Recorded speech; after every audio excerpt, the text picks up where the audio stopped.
La situation au Venezuela. Nicolas Maduro affirme avoir échappé à un attentat dirigé contre lui. Plusieurs drones chargés d'explosifs ont été repérés sur les lieux où le président vénézuélien prononçait un discours lors d'une cérémonie militaire. On voit ça avec Adélaïde Mangin.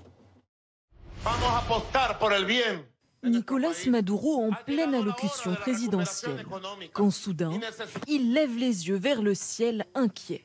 La scène est retransmise en direct sur la télévision gouvernementale et quelques instants après, la panique gagne les rangs de centaines de soldats rassemblés pour une parade militaire.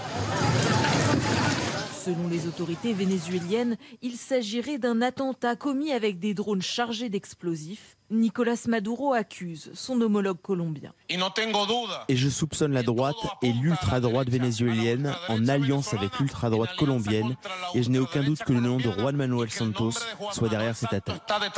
Sur ces images, les forces de sécurité vénézuéliennes en train d'inspecter un immeuble à la façade noircie situé à proximité du lieu du défilé.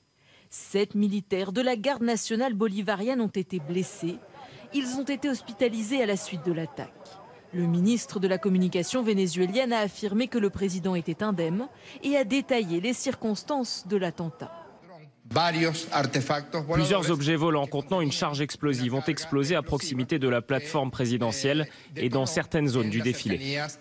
Une source gouvernementale colombienne a rejeté l'accusation de Nicolas Maduro visant le président colombien, jugé sans fondement.